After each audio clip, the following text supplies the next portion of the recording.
लेकिन आखिर ऐसा क्या हुआ था कि दिल्ली के चांदनी चौक में उन्होंने हंसते हंसते अपना बलिदान दे दिया? पूरी मानवता के लिए प्रेरणा बन जाते हैं।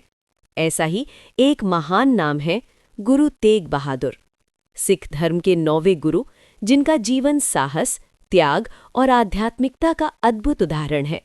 उन्होंने केवल सिख धर्म के लिए नहीं, बल्कि पूरे भारत में धार्मिक स्वतंत्रता की रक्षा के लिए अपना जीवन बलिदान कर दिया। उनका बलिदान इतिहास में एक ऐसी मिसाल बन गया जिसने पूरी दुनिया को ये सिखाया कि सच्चाई और धर्म की रक्षा के लिए सबसे बड़ी कुर्बानी भी छोटी पड़ जाती है। आज की इस कहानी में हम जानेंगे गुरु तेग बहादुर जी का पूरा जीवन, उनका जन्म, उनकी वीरता, उनकी आध्यात्मिक यात्रा और उनका महान बलिदान। साल 1621 में पंजाब के पवित्र शहर अमृतसर में एक ऐसे बच्चे का जन्म हुआ जिसने आगे चलकर इतिहास बदल दिया। इस बच्चे का नाम रखा गया त्यागमल। त्यागमल के पिता थे सिख धर्म के छठे गुरु, गुरु हरगोविंद जी।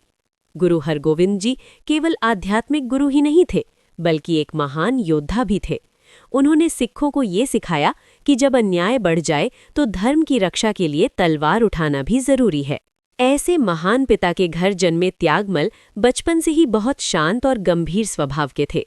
जहां दूसरे बच्चे खेलकूद में व्यस्त रहते थे, वहीं त्यागमल अक्सर ध्यान और भक्ति में समय बिताते थे। लेकिन उनके भीतर केवल आध्यात्मिकता ही नहीं थी, बल्कि अद्भुत साहस भी था। जब त्यागमल केवल किशोर अवस्था में थे, तब एक युद्ध हुआ जिसमें मुगल सेना और सिख योद्धाओं के बीच भयंकर लड़ाई हुई। इस युद्ध के दौरान त्यागमल ने तलवार उठाई और इतनी बहादुरी से युद्ध किया कि सभी लोग हैरान रह गए। उनकी वीरता देखकर उनके पिता गुरु हरगोविंद जी ने उन्हें नया नाम दिया, तेग बहादुर। इस नाम का अर्थ था तलवार का महान योद्धा। ये नाम उनके साहस और वीरता की पहचान बन गया। लेकिन ये बात भी उतनी ही सच थी कि गुरु तेग बहादुर केवल योद्धा ही नहीं थे, वो एक महान संत भी थे। युद्ध के बाद गुरु तेग बहादुर जी का जीवन और अधिक आध्यात्मिक होता चला गया। उन्होंने लंबे समय तक ध्यान और साधना की। कहा जाता है कि वे घंटों तक ध्यान में बैठ जाते थे और संसार की भौतिक चीजों से बिल्कुल अलग रहते थे। उनकी शिक्षाओं का मुख्य संदेश था, सत्य बोलो, दूसरों की सेवा करो और हमेशा ईश्वर को याद करो। उनकी विनम्रता और आध्यात्मिकता के कारण लोग उनसे बहुत प्रभावित होने लगे। धीरे धीरे हजारों लोग उनके शिष्य बन गए। साल 1664 में सिखों के 8वें गुरु, गुरु हरकृष्ण का देहांत हो गया। उनके बाद सिख समुदाय को नए गुरु की आवश्यकता थी। सभी की नजरें गुरु तेग बहादुर जी पर आकर टिक गई और इस तरह गुरु तेग बहादुर जी सिख धर्म के 9वें गुरु बने। गुरु बनने के बाद उन्होंने पूरे भारत में लंबी यात्राएं की। उन्होंने पंजाब, बिहार, बंगाल और असम तक यात्रा की और लोगों को सत्य और धर्म का मार्ग दिखाया। उनकी शिक्षाएं बहुत सरल लेकिन गहरी थीं। वे कहते थे, मनुष्य को हमेशा सत्य का साथ देना चाहिए और किसी भी परिस्थिति में अन्याय के सामने झुकना नहीं चाहिए। उस समय भारत पर मुगल सम्राट औरंगजेब का शासन था। औरंगजेब का शासन इतिहास में एक कठिन समय माना जाता है। कई जगहों पर लोगों को अपने धर्म बदलने के लिए मजबूर किया जा रहा था। विशेष रूप से कश्मीर में रहने वाले हिंदू पंडितों पर बहुत अत्याचार हो रहे थे। उनके मंदिर तोड़े जा रहे थे और उन्हें जबरदस्ती धर्म बदलने के लिए कहा जा रहा था। बेबस और डरे हुए कश्मीरी पंडितों ने अंत में एक निर्णय लिया। वे मदद मांगने के लिए गुरु तेग बहादुर जी के पास पहुंचे। कश्मीरी पंडितों की पुकार। जब कश्मीरी पंडित गुरु तेग बहादुर जी के पास पहुंचे, उनकी आंखों में डर और निराशा साफ दिखाई दे रही थी। उन्होंने गुरुजी से कहा, हमें बचाइए, हमारे धर्म को बचाइए। ये सुनकर गुरु तेग बहादुर जी कुछ देर गहरे विचार में डूब गए। उसी समय उनके छोटे बेटे गुरु गोविंद सिंह, जो उस समय गोविंद राय कहलाते थे, वहां मौजूद थे। कहा जाता है कि तब छोटे गोविंद राय ने अपने पिता से पूछा, इस अन्याय को रोकने के लिए सबसे बड़ा बलिदान कौन दे सकता है? गुरु तेग बहादुर जी ने उत्तर दिया, इस समय अगर कोई अपना सिर दे सकता है तो वही इस अन्याय को रोक सकता है।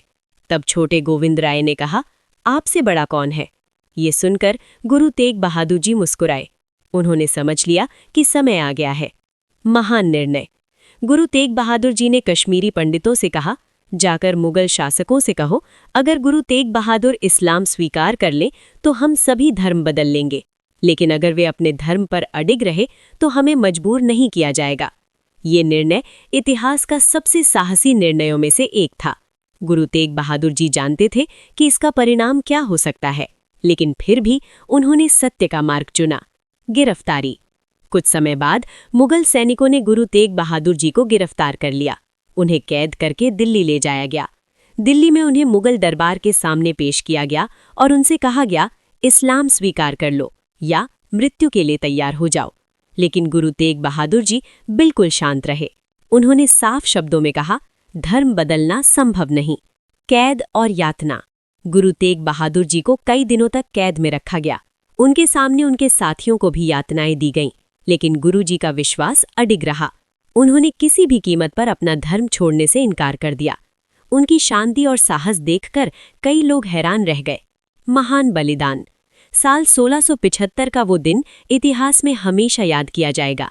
दिल्ली के प्रसिद्ध स्थान चांदनी चौक में लोगों की भारी भीड़ जमा थी। वहीं पर गुरु तेग बहादुर जी को अंतिम बार धर्म बदलने का प्रस्ताव दिया गया, लेकिन उन्होंने फिर वही उत्तर दिया, धर्म और सत्य के मार्ग से मैं कभी पीछे नहीं हटूंगा। और अंत में उन्होंने अपना सिर कुर्बान कर दिया। उनका बलिदान केवल एक व्यक्ति की मृत्यु नहीं था, वो धार्मिक स्वतंत्रता की रक्षा का महान प्रतीक बन गया। बलिदान के बाद गुरु तेग बहादुर जी का सिर उनके एक साहसी भक्त भाई जैता द्वारा सुरक्षित रूप से आनंदपुर साहिब ले जाया गया, जहां उनका अंतिम संस्कार किया गया। और जिस स्थान पर उनका बलिदान हुआ, वहां आज प्रसिद्ध गुरुद्वारा बना हुआ है, गुरुद्वारा शीशगंज साहिब। ये स्थान आज भी लाखों लोगों को उनके महान बलिदान की याद दिलाता है।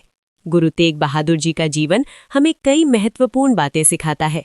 उन्होंने सिखाया कि सत्य के लिए खड़ा होना चाहिए, दूसरों की रक्षा करना ही सच्ची मानवता है, और धर्म की स्वतंत्रता हर इंसान का अधिकार है। उनका बलिदान इतिहास में हमेशा अमर रहेगा। गुरु तेग बहादुर जी केवल सिख धर्म के गुरु नहीं थे, वे पूरी मानवता के रक्षक थे। उनका जीवन हमें ये सिखाता है कि अगर इंसान सच्चाई और न्याय के लिए खड़ा हो जाए तो वो इतिहास बदल सकता है। आज भी जब हम उनका नाम लेते हैं तो गर्व से कहते हैं, हिंद की चादर गुरु तेग बहादुर।